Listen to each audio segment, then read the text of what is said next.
Ben Shapiro takes the stand in a congressional hearing and doesn't disappoint. Mr. Shapiro, thank you for joining us today. I think it is important that you're here as one of the leading conservative voices in the country. And the country has, in the last couple of weeks, talked a lot about and Googled Project 2025. It's one of the most Googled search terms right now.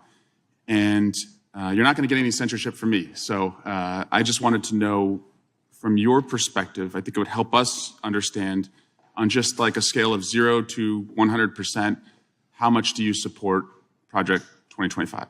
I think, like President Trump, I haven't looked all that deeply at Project 2025, but it seems that Democrats on this committee, sort of like Peter Pan and Tinkerbell, if they say Project 2025 enough, their presidential candidate becomes alive again. And so, well, let's just talk about pieces of it, and I guess you can tell me if you support it. You probably want less bureaucracy, right? I do. I want less bureaucracy. You want more efficiency? I do. I want more efficiency. You want taxpayer money spent wisely? I do. Congrats on becoming a Republican. Yeah. Yeah. My parents would be proud. Mass deportations, it calls for that. Do you support that part? I support the deportation of any illegal immigrant who is in the United States who is not of benefit to the generalized American public. So if they're picking agriculture that puts food on the tables of everyday Americans, they've never committed a crime inside the United States, they didn't come across with documents, should they be deported? If they have not paid taxes and if their draw on the taxpayer benefits are larger than the contribution they are making to the economy, or if they're involved in criminal activity, they should be deported. How do we measure that? The same way that the IRS measures my income every year. It seems like if the IRS can track down every aspect of every receipt that I've ever submitted, and so they can do so for hundreds of millions of other Americans, they can do that for illegal immigrants as well, except for the fact that no one knows how many are in the country thanks to this administration. So you would be cool with creating a system where they could pay those taxes if they wanted to and then stay and work and put food on our table?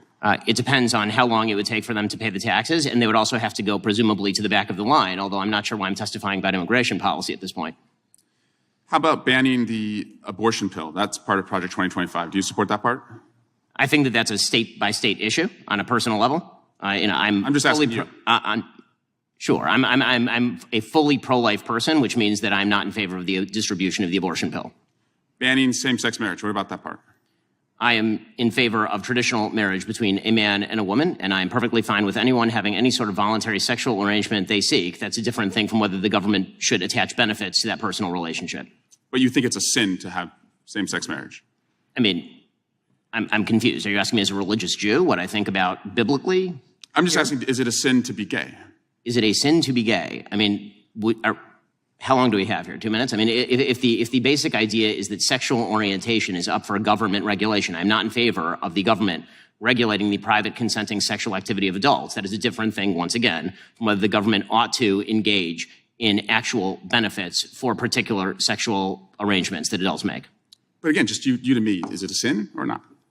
From a religious Jewish perspective, orientation is not a sin, but activity is. That's also the same perspective of most major religions, so far as I'm aware. Okay. And how about cutting Social Security? Do you support that part of 2025? I'm not sure what Project 2025's position on Social Security is. I'm in favor of the restructuring of Social Security along the lines of privatization and lowering and increasing the retirement age, because you, as well as every other congressperson, knows Social Security is going to go bankrupt, and yet everyone seems to have an interest in lying about it for the next decade and a half until we have to take austerity measures or radically increase inflation or taxes. And bans against books about slavery. Do you support that part about? Why would I possibly be in favor of bans about books about slavery? That would be absolutely ridiculous. What I am in favor of is the idea that school libraries should be able to make decisions along the lines of what exactly is appropriate for, say, a 7th grader and whether they ought to be treated to cartoons and genderqueer. That's not quite the same thing. And just because we found some receipts, you did say, I think homosexual activity is a sin. Yes, I'm a religious Jew. Sure, that's true. There's a genetic component. You found me out. Orientation. But the view of all religious people I know has always been that sexual behavior is something that is up to you. And you said, I may have a desire to sleep with many women, but I do not. I agree with me. Yes, that's true. Congratulations on your, I'm sure it's very hard to restrain yourself. Mr. Chairman, I just want to shift to Alvin Bragg. He was supposed to be here this week, and he's not coming.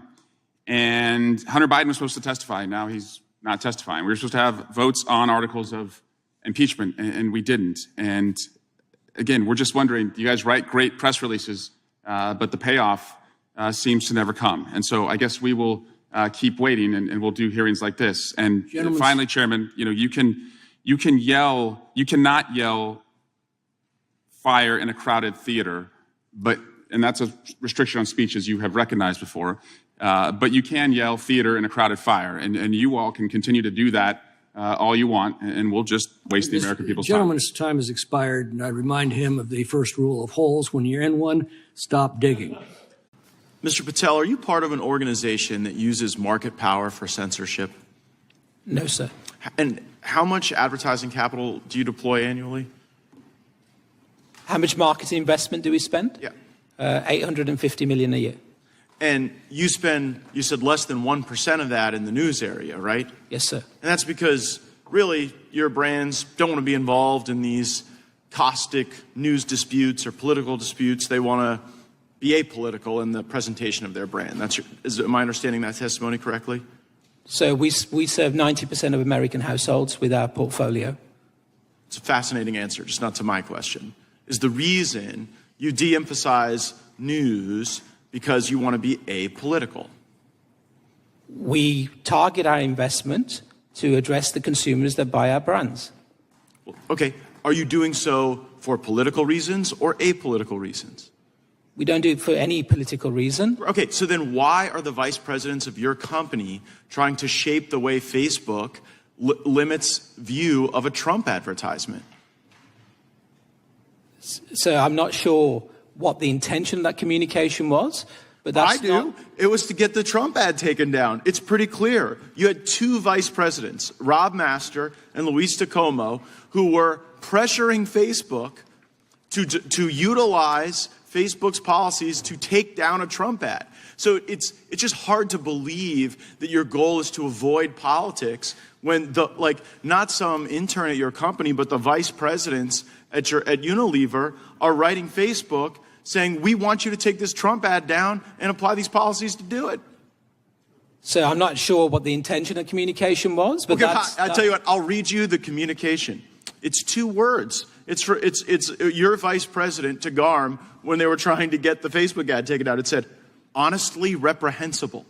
So you're using this $800 million plus power that you have over the marketplace. Facebook is craving your advertising dollars. And you have 2 vice presidents hammering Facebook to take down a Trump ad about whether or not Joe Biden should have his ear inspected for an earpiece. That was what the ad was about, that you all found so reprehensible. So respectfully, I'm not sure that word was done by a Unilever person.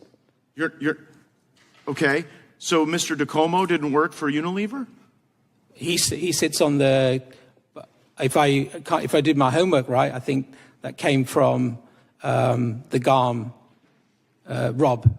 Oh, Rob Rankowitz. Yes. And you are member entities to GARM. You pay GARM. You guys are GARM. I mean, as Mr. Jewell said, you guys you have to have tools in order to help you place your ads. So you go fund GARM, and then here your vice presidents are commiserating with GARM over the fact that Facebook won't remove this. I guess, Mr. Shapiro, when we look at these big advertising platforms and they're hearing the people with the advertising dollars hammer them with this ideological tilt, what does that do to the marketplace for ideas? Obviously, it shuts down the marketplace of ideas, which is largely the intent. And one of the things that I've heard from some of the Democratic members of the committee today is an extraordinary amount of projection wherein they suggest that Republican members of the committee are trying to shut down free speech by trying to get answers to questions about the kind of political pressures that are being put on social media companies, for example. But it's been Democrats who, for years, have been spending their time trying to pressure social media companies into doing their bidding by limiting the types of information that are available to the public and how that information is actually distributed. One of the things that's worth noting here is that it's not just a matter of advertising dollars flowing. The way that it works on social media is that if you are demonetized, then the reach of your actual content is also limited by the same social media companies. Do you think the frequency of those demonetization rises when you have vice presidents of companies at Unilever trying to hammer entities like Facebook into taking down Trump ads? Absolutely. Absolutely. There's no question that when you have internal pressures put on social media companies to take down right-wing material, that has an impact on the reach of right-wing messaging. There's just no question. And I guess I don't mind when Democrats say they don't like conservative speech, or we get to say we don't like some of their speech. That's how this works. But it's when the business community colludes and utilizes market power to shape the way social media companies or websites disseminate information, that the public doesn't even get to see that debate and engage it. And I think the fact that it's clandestine is actually even more corrosive to the values that undergird. That's absolutely true. The complete lack of transparency with which GARM treats both the member companies as well as the consuming public is one of the major problems. If they simply wish to levy a boycott against a right-wing source, they should simply say that's what they're doing. Hiding behind fake standards in order to project objectivity is a major problem in transparency for the market.